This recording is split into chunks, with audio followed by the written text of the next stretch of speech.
AI video is improving fast, but if you really look closely, most outputs still fall apart. Skin looks too clean, fine details disappear, and the moment you push into motion or close-ups, the illusion breaks. And that becomes an even bigger issue when you're trying to build cinematic scenes or polished branded visuals that actually need to hold up on screen. So when Kling introduced native 4K output, I wanted to test one thing properly, not just how sharp it looks, but whether this actually changes the production workflow.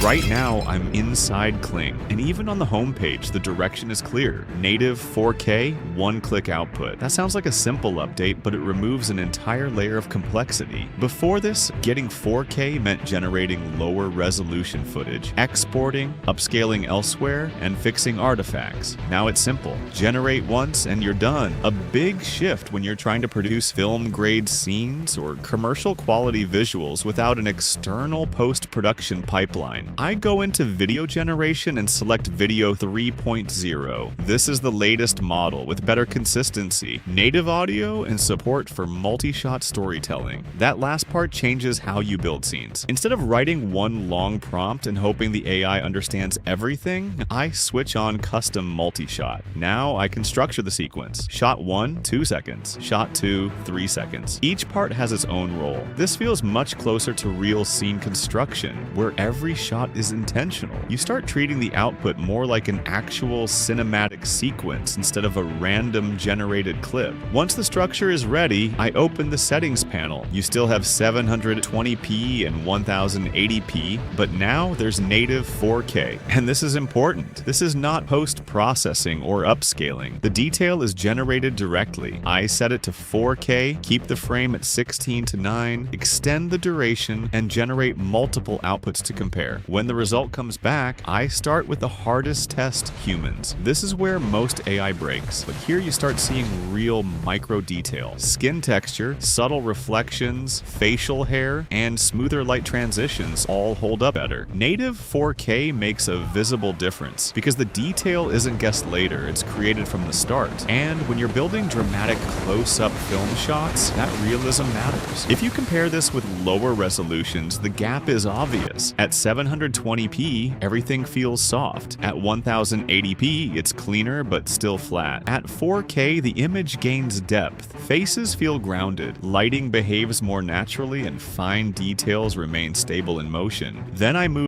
to objects, which is critical for advertising, product branding, and commercial content. I generate a product scene and focus on precision. Text stays readable, logos remain sharp, reflections on glass behave correctly, and liquid motion keeps it structured. So if you're creating premium branded hero shots or polished promotional visuals, this level of clarity becomes extremely useful. After that, I test full environments. Wide scenes with vegetation, architecture, and layered detail. Usually this is where resolution limitations become obvious. But here, grass, leaves, and building structures stay separated instead of blending together. The scene keeps its depth and feels more real, which helps a lot when building larger cinematic establishing shots. To push consistency further, I move into motion control. Here I can guide movement using references instead of relying only on prompts. I can upload a character image, apply motion patterns, and choose presets like walking or dancing. This gives much more control